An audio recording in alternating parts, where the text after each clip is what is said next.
Imágenes de encerrona, noticias de secuestro y de homicidios y el surgimiento del crimen organizado son a menudo las que encabezan los informativos de televisión. Hechos que marcan la agenda pública y que hacen que sea la seguridad el principal tema del que se habla en Chile y al que apuntan todas las encuestas. Pero, ¿es nuestro país demasiado blando con los delincuentes? ¿Será correcto decir que ellos tienen más garantías que las mismas víctimas de los delitos?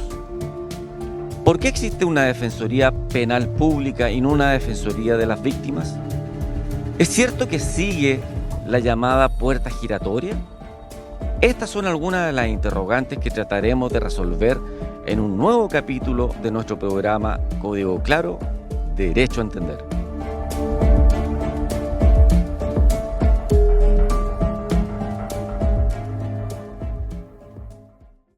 Bienvenidos a un nuevo episodio de Código Claro, Derecho a Entender. Hoy nos acompaña el Defensor Público Regional del Maule, José Luis Craig. Bienvenido. Hola, encantado de estar acá en la Universidad de Talca y aquí a disposición de los televidentes y sus dudas. Hoy tenemos temas interesantísimos que conversar contigo, José Luis, y entre ellos, y bajo el paraguas del título Chile, un paraíso para los delincuentes, te voy a plantear una conversación lo más franca, sincera y transparente posible. Pero partamos derechamente al grano. La primera pregunta que te quiero formular de cara a quienes nos están viendo y escuchando: ¿por qué se tiene que defender a un delincuente cuando, por ejemplo, han sido sorprendidos y detenidos en flagrancia? Toda persona que se sospeche que cometió un delito, Diego, aun cuando esté filmado por, no sé, muchas cámaras, tanto como las que hay aquí en el estudio, necesita un proceso. No es automática la justicia, y eso necesita etapas que cumplir una tras otra, ¿cierto? Y para eso, en ese proceso, las personas deben ser representadas por un abogado. En materia penal, un defensor. Y el Estado se ha comprometido en la Constitución Política del Estado a brindar asistencia jurídica letrada gratuita a las personas que por cualquier motivo no tienen acceso a un abogado privado de confianza. Estoy de acuerdo, pero disculpa que te interrumpa, pero expliquémosle a la gente por qué una persona que es sorprendida en flagrancia, delinquiendo, están todas las pruebas, está filmado, tiene que pasar por un proceso judicial para ser condenado. Bueno, la verdad es que la justicia no es automática y tiene que, obviamente, verificarse que existía la condición de flagrancia que autorizaba a las policías a detener, y eso debe ser controlado por el órgano jurisdiccional. Lamentablemente, o afortunadamente, desde el punto de vista que se mire, la justicia la imparte un poder autónomo del Estado, que es la judicatura. Y ellos son los que tienen que dictar sentencia, y para eso están los tribunales y la audiencia, y hay un proceso. Naturalmente eso tarda probablemente, lo cual dificulta un poco la buena nota que le pueden poner las personas a los tribunales, pero la justicia en general toma tiempo, no se hace instantáneamente. Entonces se necesita que en ese proceso exista alguien que represente y vele por los derechos de las personas que están siendo acusadas de un delito, aun cuando haya sido flagrantemente detenido y esté grabado por 1 millón de cámaras. Pueden existir circunstancias que tienen que hacerse valer en un proceso ante un tercero imparcial, que en este caso es el juez, y para eso tiene que tener un abogado y tenemos que someternos a los trámites del proceso. O sea, traduciendo o intentando traducir también lo que estás explicando es que a pesar de la flagrancia pueden existir atenuantes, eximentes de responsabilidad, circunstancias que tendrá que tener a la vista un tribunal, y además como condición para una respuesta o una condena legítima. Absolutamente, la defensa da paz social y en el fondo nos ayuda a que el Estado esté tranquilo en el sentido de que está imponiendo una sanción a alguien cuando esta persona tuvo oportunidad de ejercer sus derechos a través de un abogado y de una defensa adecuada de calidad como es la que entrega la Defensoría Penal Pública y también los abogados privados que se dedican al derecho penal, por supuesto. Ahora, a propósito de eso, de que tú eres el máximo representante y autoridad de la Defensoría Pública en la región, explicarle a la gente que la Defensoría Penal Pública no forma parte del Poder Judicial, así como el Ministerio Público no forma parte del Poder Judicial. ¿De quién dependen ustedes? Nosotros dependemos directamente del presidente de la República, es decir, del Poder Ejecutivo, y a través del Ministerio de Justicia. Somos un organismo, un servicio público como cualquier otro, como Registro Civil, como Gendarmería de Chile, que dependen del mismo o están relacionados con el mismo Ministerio de Justicia y a través del presidente de la República. ¿Y quiénes pueden optar a ser defendidos por un defensor penal público? Cualquier persona. Nosotros ¿Incluso una persona que tenga recursos? Incluso una persona que tenga recursos, y de hecho ha pasado. Ha pasado y pasa más de lo que uno lo pensaría.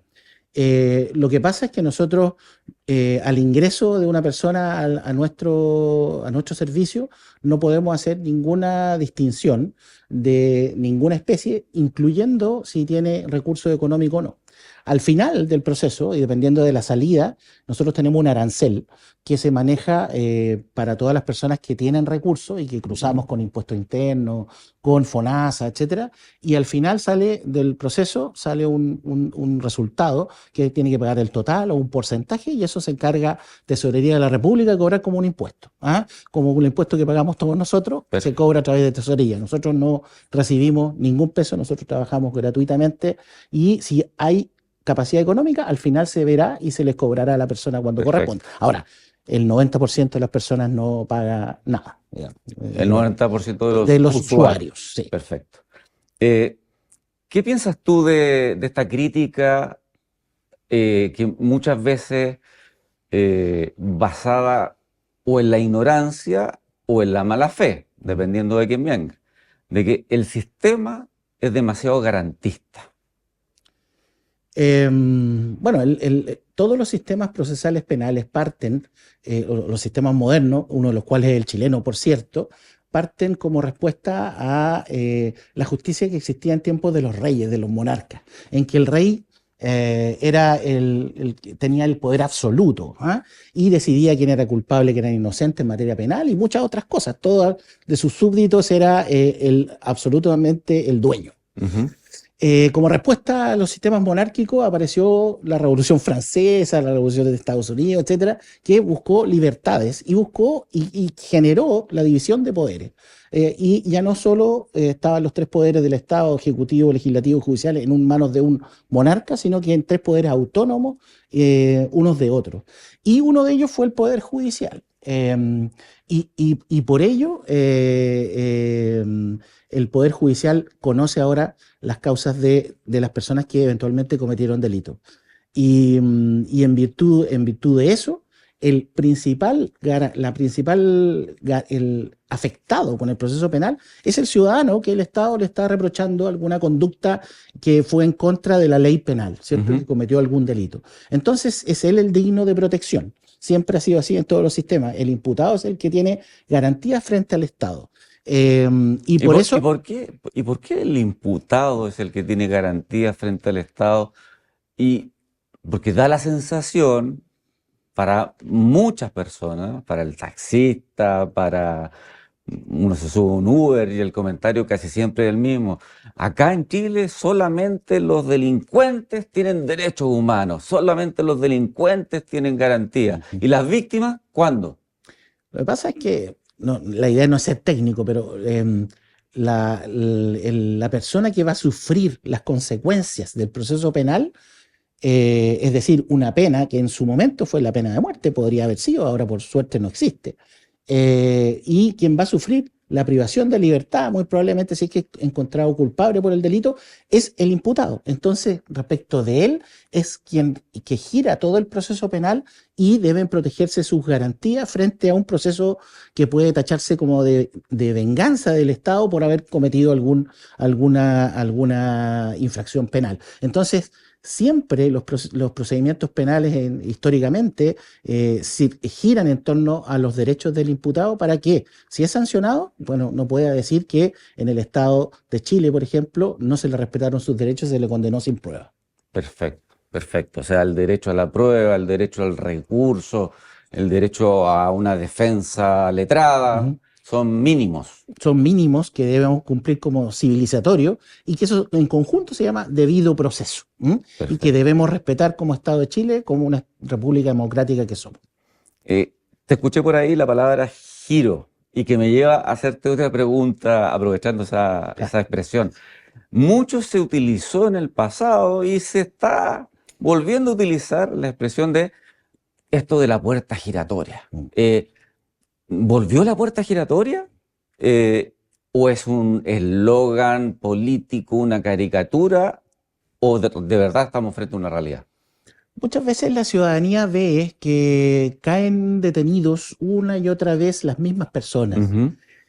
Lo que sucede es que afortunadamente esas personas, si lograron salir, a pesar de que fueron controladas su detención y detenidos muchas veces y todavía siguen en libertad, afortunadamente para la sociedad es porque esas personas cometieron un delito que tiene asignada una pena muy baja. Y la cárcel no está, que es nuestra pena que tenemos por esencia en Chile, está reservada para casos realmente, entre comillas, que lo ameriten, es decir, en que la lesión que se produce a un bien jurídico que todos estimamos como digno de protección penal, fue muy grave. Entonces, claro, hay muchas personas... ¿Podría explicarle a nuestros televidentes qué es un delito que no merecería cumplirse con cárcel y un delito grave? Bueno, en Chile, en el Código Penal, los delitos se dividen de acuerdo a la gravedad de la pena que tiene asignada en faltas, simples delitos, y los más graves son crímenes.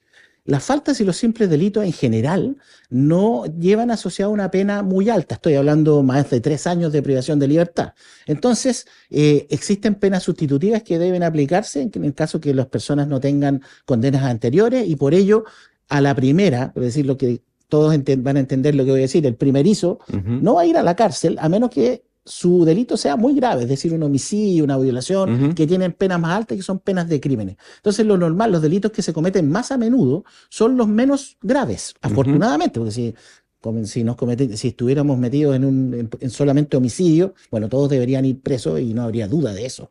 Pero aquí se cometen hurtos, hay violencia intrafamiliar, manejo en estado de ebriedad, etcétera, que tienen asignadas penas bajas. Entonces, como tienen penas bajas, no necesariamente eso es sinónimo de cárcel en nuestro sistema. Y obviamente esas personas van a lograr recuperar su libertad. Si es reincidente, va a caer otra vez y queda en el público la sensación de que hay esta puerta giratoria que vuelve a entrar y vuelve a entrar, pero esas personas no son muchas, la verdad. Y los delitos que cometen además no son de gran repercusión social, ni mediático, ni de alta connotación social, como es el término técnico que se utiliza para dividir en el fondo los delitos que no son tan graves versus los que efectivamente tenemos que perseguir con mayor dureza como Estado. Tú dijiste, José Luis, al empezar la conversación, que la justicia no es instantánea. No es instantánea en ningún orden, ni en la civil, ni en la laboral, tampoco en la penal. Y como no es instantánea, pero hay que cautelar determinados bienes, en el ámbito penal existen determinadas medidas que se llaman cautelares. Y entre ellas hay una que es la más gravosa o la más intensa, que es la prisión preventiva. Tú como defensor público regional, ¿crees que la prisión preventiva, como la cautelar más intensa, se aplica en forma racional o hay un abuso de ella? Lamentablemente, creo que en los tiempos que estamos viviendo hay un abuso de la prisión preventiva. Y me explico en términos porcentuales, números que toda la gente va a entender. Del total de los maulinos que fueron privados de libertad, por ejemplo, el año pasado, 2023, adultos, del total de los casos en que se aplicó la medida cautelar y que existen las medidas cautelares porque la justicia tarda, el 58% de ellos al final fueron o no fueron condenados o fueron condenados apenas en libertad, el 58%. Si eso lo llevamos a adolescentes que en el Maule estuvieron privados de su libertad a través de la internación provisoria en el CIPSRC, que queda ahí camino a San Clemente, esa cifra sube al 80%. Es decir, solo el 20% de los adolescentes que estuvieron presos mientras esperaba su sentencia, en definitiva, fueron sancionados a pena de cárcel. Solo el 20%, perdón. Y el 80% salió en libertad. Entonces, ¿y el peso de los adultos? Casi el 60. Casi el 60. Casi 6 de 10 quedaron en libertad. Y entonces, en ese caso, se podría afirmar que la prisión preventiva se tradujo en una pena anticipada. Absolutamente, absolutamente, porque lo que tú decías es muy cierto, Diego, en el sentido de que la prisión preventiva es una medida cautelar que tiene por objeto precaver que la persona esté presente al momento de cumplir su condena. Claro. Pero si va a cumplir en libertad, la verdad es que el riesgo es bastante bajo y los jueces, pese a que ese riesgo está, y los jueces pueden hacer una prognosis de pena que se llama, pueden ver el futuro y saber, si lo condenamos, le vamos a dar entre 541 y 3 años. Entonces, esa pena, como es primerizo, va a cumplir la libertad. Pero en vez de decir lo obvio, que es que, bueno, que espere el proceso con arresto domiciliario o firmando en Carabinero, lo mandan a esperar el proceso en la cárcel. ¿Por qué pasa eso? ¿Por qué pasa eso? Yo creo que es multifactorial. Creo que hay un efecto importante en la seguridad ciudadana, el efecto que tiene la prensa en entregar probablemente muchísimas noticias respecto de los delitos violentos de que somos víctimas permanentemente, pero no es que sean 25 delitos, sino que son 2 que se dan toda la semana y hablan en los matinales, etcétera. Y creo que efectivamente hay una crisis de seguridad que se produjo probablemente con el aumento de la migración en mayor medida, pero creo que a tu pregunta, claramente hay un abuso de la prisión preventiva que incluso fue dicho hace un poco por el ministro de Justicia, ¿no? Sí. Esas palabras no cayeron muy bien, pero fue así. Exactamente, fue una afirmación valiente de parte del ministro. Esta es una pregunta incómoda, pero tú eres valiente, así que la vas a saber responder. ¿Existe en Chile una justicia para ricos y otra para pobres? Especialmente teniendo en cuenta todo lo que hemos hablado hasta ahora. Yo entiendo el sustrato de la pregunta y como todas tus preguntas son las que la gente se hace en su casa, así que agradezco un poco ese tipo de preguntas que es lo que la persona en su casa está buscando escuchar. Entiendo el sustrato que hay detrás, pero creo que mi respuesta es no. ¿Por qué? Y voy a fundamentar mi respuesta. Pienso que los delitos que cometen las personas que tienen mayores recursos se denominan de cuello y corbata y que efectivamente la gente ve que se les permite cumplir, a diferencia de los delitos normales que cometen no las personas que tienen dinero habitualmente, ¿no es cierto? Se les permite cumplir o esperar su sanción en libertad. A diferencia de lo que estamos hablando recién, la prisión preventiva para ellos no va. ¿Por qué? No lo sé. Creen que, pero yo creo que está asociado a una pena que es de las que hablábamos recién, que no es tan alta. Y eso hace que los delitos, por ejemplo, de las colusiones, los delitos estos que tuvieron que ver con el financiamiento de las campañas políticas, etcétera, donde están gente con poder o gente con dinero, tienen sanciones en nuestro Código Penal que son bajas. Y eso hace que no sea necesaria la prisión preventiva. Entonces, te hago de inmediato la contrapregunta. Si eso es así, y tenemos un Código Penal que sanciona otros sucesos mucho menos graves, con penas mucho más altas, ¿es necesario modificar o tener otro Código Penal? Absolutamente sí. Absolutamente sí. Y lamentablemente han habido como... ¿Tenemos un Código Penal clasista? Yo creo que está, más que clasista, yo creo que está atrasado a los tiempos que corren, se quedó en el pasado. Tenemos que modernizarlo. Y tal vez los bienes jurídicos que se castigan en nuestro Código Penal con mayor penalidad, con mayor dureza, eran los delitos contra la propiedad, pero la propiedad colonial. ¿Ah? Ujú. Nuestro Código Penal es de 1895, o sea, estamos hablando de una locura, hace más de 2 siglos. ¿Ah? Y creo que es necesario discutir como sociedad cuáles son los bienes jurídicos del siglo XXI que queremos proteger de una mejor manera y cuáles conductas efectivamente son dignas de mayor reproche versus otras conductas que ya es necesario despenalizar o derechamente aplicar una pena más baja.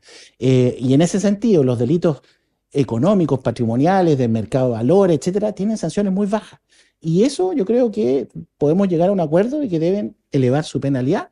Y ahí serían tratados, digamos, como los delitos más graves de alta connotación social que hablábamos recién y que casi todos esperan su juicio en prisión. Por eso digo que no es un tema de la justicia de ricos y pobres. Yo creo que hay tipos penales que se quedaron en el pasado y que beneficia ese atraso en nuestro Código Ujú. Penal, beneficia a ciertas clases sociales. Exacto. Bueno, lamentablemente hemos tenido varios proyectos de nuevo Código Penal que no han prosperado. Les recuerdo a nuestros televidentes que estamos hablando con el defensor penal regional, José Luis Craig, a quien agradecemos nuevamente que nos pueda acompañar. Eh, Otra pregunta bien contingente. ¿Nos falta el político, el parlamentario, que por la razón que sea, por figurar o porque está en campaña, ha lanzado, hay que reponer la pena de muerte? La pregunta es, primero, ¿te parecería conveniente? Y la segunda ¿es posible? Siempre se puede discutir todo. En democracia, las visiones, por muy equivocadas que uno pueda entender que están, se respetan y puede estar en la palestra las veces que sea necesario el tema de la reposición de la pena de muerte. Pero las políticas públicas deben hacerse, creo yo, con números, con resultados y además respetando, obviamente, la normativa internacional que rige la materia. Desde esos dos puntos de vista, la reposición de la pena de muerte, desde mi punto de vista, no puede prosperar. Primeramente porque sus efectos no se han probado en ninguna parte del mundo que busquen lo que queremos lograr, en teoría, lo que quieren lograr quienes enarbolan esta bandera de reponer la pena de muerte, que es bajar los índices delictuales. Es cosa de mirar lo que pasa en el Islam o digamos, en los países musulmanes, Ujú. que tienen la pena de muerte todavía establecido y ahí se cometen delitos de igual manera como se cometen en gran parte del mundo. ¿O en Estados Unidos? Estados Unidos, en algunos estados todavía está la pena de muerte y vemos que el delito no baja. Entonces, desde el punto de vista de la utilidad de la pena de muerte para bajar o combatir el delito con ella, no ha demostrado Ujú. tener ninguna eficacia. Y segundo, nosotros somos parte de la comunidad internacional y afortunadamente estamos plenamente integrados después de un tiempo en que no lo tuvimos. Y nuestra legislación debe respetar los tratados internacionales que Chile voluntariamente ha ratificado. Y dentro de ello está la normativa que impide a un país que ha derogado la pena de muerte a reinstaurarla nuevamente. Es decir, desde el punto de vista práctico y desde el punto de vista teórico, no podríamos como Estado chileno reponer la pena de muerte para delitos comunes como es lo que se quiere establecer. ¿Mm? Y quizá, complementando las razones que comparto contigo, la actividad de juzgar como actividad humana que es O una error. actividad sometida o expuesta a errores. Absolutamente. Y la pena de muerte no tiene Reparación. posibilidad de reparación. Así es, y lo vemos más de lo que uno quisiera con los estados que hablábamos de Estados Unidos, de Norteamérica, ¿no es cierto? Que cada cierto tiempo Innocent Project detecta algún caso y sale en libertad una persona que estaba en el corredor de la muerte esperando ser ejecutado. En el mejor de los casos, porque a veces ya ejecutado sale la exculpación, digamos, y ya es demasiado tarde para recuperar o reparar ese error. Sí. ¿Por qué, algo adelantabas al momento de hablar de cifras, por qué los menores de edad tienen un tratamiento penal distinto? Sí, porque también ha estado en la palestra sí. la discusión, hay que tratarlos como adultos. Si se comportan como adultos a la hora de delinquir, hay que darle un tratamiento penal de adultos. Bueno, el derecho afortunadamente siempre se sirve de otras ciencias para tomar decisiones. O sea, no es que el derecho se le ocurrió un día a la gente, a alguien que estaba haciendo el Código Penal, y si aplicamos menos sanción al adolescente, bueno, lo hagámoslo así. No, el derecho toma decisiones ayudado por ciencias auxiliares al derecho en este caso, como sería la medicina, la psiquiatría, la psicología, el desarrollo y la criminología empírica. Y esas ciencias tienen estudios validados a nivel científico, es decir, con estudios de larga data, absolutamente acogidos por toda la ciencia, en el sentido de que los adolescentes no tienen ni la madurez cognoscitiva, es decir, no tienen la madurez mental necesaria, ni tampoco tienen las capacidades para manejar su voluntariedad como las tiene un adulto. Y esos estudios dicen que más o menos a los 17 años recién una persona empieza a pensar como un adulto. Antes de eso están cosas como nosotros vemos a la edad del pavo. Bueno, al adolescente, adolescente viene de adolecer, le falta algo. ¿Qué le falta? Madurez. Y por ende, si no es maduro como un adulto, tiene que ser tratado de una manera distinta, más benigna, porque no es un adulto aún, le falta para ser un adulto. Y eso el derecho lo recoge y le da una forma de un tratamiento tanto procesal como penal distinto al del adulto. Perfecto. ¿Crees tú, José Luis, que dado la situación de crisis de seguridad o la sensación, por lo menos la percepción en la sociedad de que existe una crisis de seguridad, debiese el legislador terminar con la posibilidad de penas en libertad? Es una súper buena pregunta, pero hay que otra vez contestar con evidencia empírica. Gendarmería de Chile tiene formas de cumplimiento de penas, que es el organismo encargado de que se cumplan las sanciones privativas de libertad, incluso las no privativas de libertad, porque también tiene control. Tiene dos tipos de sistemas, el sistema cerrado y el sistema en libertad, o el medio libre que le llama Gendarmería. Fíjate que uno sanciona no solo como una venganza pública para el que cometió un delito, sino que sanciona para efectos de que ojalá no se produzca reincidencia. Y reincidencia es que una persona sancionada vuelva a cometer un delito, ¿cierto? Y desde el punto de vista del éxito que tienen las penas, se pueden medir a través de la reincidencia. El sistema cerrado, es decir, las personas que cumplen su pena en intramuros, es decir, en las cárceles, sí. La reincidencia ronda el 70%. Ronda el 70%. Y las personas que cumplen, como tú dices, las penas en libertad, la reincidencia de ellas ronda 30%. Es decir, ¿qué es más exitoso para el Estado? Que una persona cumpla en la cárcel, que casi 7 de 10 vuelven a cometer delitos cuando recuperan su libertad, o les conviene más las penas en libertad, que solo 3 de cada 10 vuelven a cometer delitos. Obviamente que es mucho más beneficioso para el Estado y sería una muy mala idea eliminar las penas en libertad, de cumplimiento en libertad para el Estado.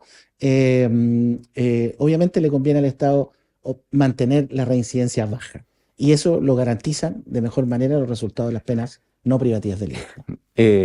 Bueno, le comento yo a los televidentes que el ejercicio que hace José Luis es justamente el ejercicio que se requiere para un debate de altura e informado, con cifras, que es todo lo contrario al discurso populista, fácil, que atrae a las masas, pero que en definitiva está vacío completamente de contenido. Al hilo de eso, y entroncando con lo que decías del cumplimiento dentro de la cárcel, en nuestras cárceles, Y ya no pensemos en las cárceles en general en nuestro país, sino que pensemos en la cárcel de Talca, porque la nueva cárcel concesionada todavía no está con usuarios, pongámosle esa denominación.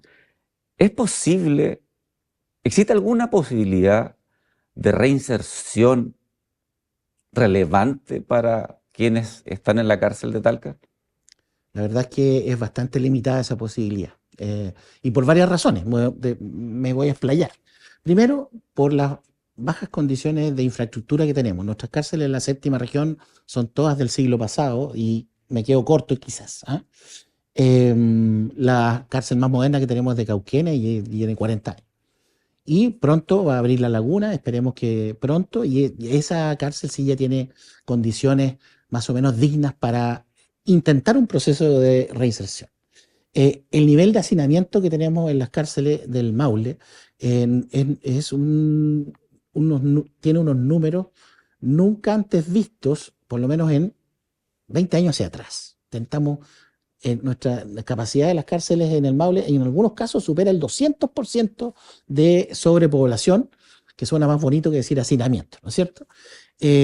Comprenderás que ya con esas dos condiciones se hace difícil, si estás completamente hacinado con personas que están en una celda que está pensada para 4 personas, duermen 12 o 14, ¿qué posibilidad de reinserción hay ahí? Sumemos que el presupuesto para Gendarmería, que es el organismo encargado de la reinserción en Chile, ha ido bajando en los últimos 5 años un 26%. ¿Y eso no es paradójico? Sí, pues, muy paradójico, porque si todas las políticas públicas del Estado buscan que ojalá las personas que cometan delitos estén dentro de las cárceles, la mayor cantidad, deberíamos tener las herramientas y entregarle los recursos a Gendarmería para que administre este tremendo influjo de gente que llega. Pero le estamos quitando máximo cuando el fenómeno delictual también ha ido mutando y hay delitos más complejos, el sicariato, el secuestro, el crimen organizado. Es muy paradójico, la verdad. O sea, si el Estado de Chile está enfocado en que ojalá la mayor cantidad de personas que cometen delitos estén en la cárcel, le estamos quitando plata a las personas que administran la cárcel. No tiene absolutamente ningún sentido. Bueno, súper interesante el tema, José Luis, y podría hacerte 1000 preguntas más, pero voy a cerrar con una. ¿Sería bueno o sería una experiencia recomendable mandar un grupo de nuestros políticos, ya sea del Ejecutivo, ya sea del Parlamento, a ver la experiencia aparentemente tan exitosa del presidente Bukele en El Salvador?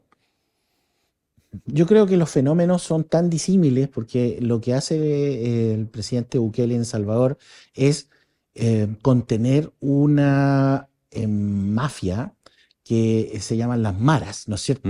Y que además no solo está en El Salvador, sino que en muchos países de Centroamérica, que un fenómeno que afortunadamente nosotros no tenemos. Entonces, si nosotros vamos a buscar soluciones a un país que tiene problemas que Chile no tiene, lo más probable es que traigamos soluciones que no necesitamos. Creo que no, que la solución no pasa, como Estado de Chile, en meter más personas a la cárcel. La solución pasa por generar una política pública multidimensional para prevenir el delito, prevenirlo, no sancionarlo. La cárcel se utiliza como ya cuando el delito ya se cometió. Chile tiene que mutar su forma estratégica de perseguir el delito previniendo. Me explico, se previene con mejores condiciones escolares, se previene con mejores condiciones para las mamás solteras en cuanto a que cuiden a sus hijos y ellos no se transformen en un caldo de cultivo para futuras personas que cometan delitos. Se previene con una gran política deportiva para que en las calles no estén pateando piedras, como decían los prisioneros, sino que estén jugando la pelota, que generalmente genera... hay ejemplos en la selección chilena de Medel, Sánchez, que lo han dicho, Vidal, que si no hubieran tenido el deporte habrían estado muy probablemente cometiendo delitos. Exacto. Bueno, el deporte es una forma de prevenir.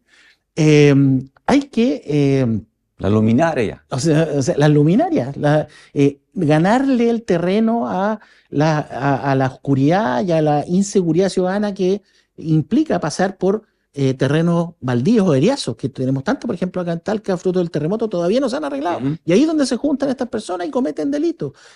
Arreglar las luminarias. O sea, no se combate el delito con más carabineros en las calles, no se combate el delito con más penas, no se combate el delito con más cárceles. Es como combatir la enfermedad con más cementerio. No tiene ningún sentido. Tenemos que hacer una política como Estado que claramente no da mucho rédito en popular ni en voto, pero que sí va a traer muchos resultados a largo plazo y vamos a lograr así bajar la tasa delictiva, cuestión que eso no se ha logrado en los últimos 5 gobiernos que han esgrimido en sus programas combatir la delincuencia y ninguno lo ha logrado, porque no han hecho lo que hay que hacer.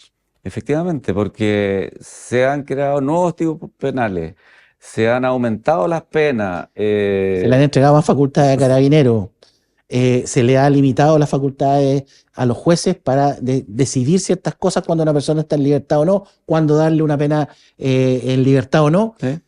Y, no sé, ¿y qué se ha logrado? Tenemos índices delictuales incluso peores que hace unos años atrás. Así es. Bueno, José Luis, lamentablemente el tiempo siempre se nos pasa volando.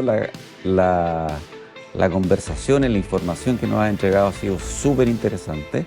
Te quiero agradecer a nombre del programa tu presencia y tu buena voluntad para participar en él. Sí, yo encantado, a su disposición cuando quiera, profesor.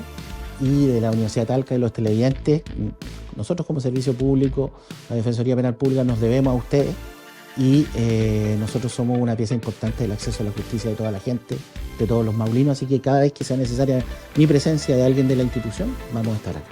Porque sin defensa no hay justicia. Bueno, estimados televidentes, ponemos término hoy a un nuevo capítulo de nuestro programa Código Claro, Derecho a Entender. Nos veremos en una próxima ocasión.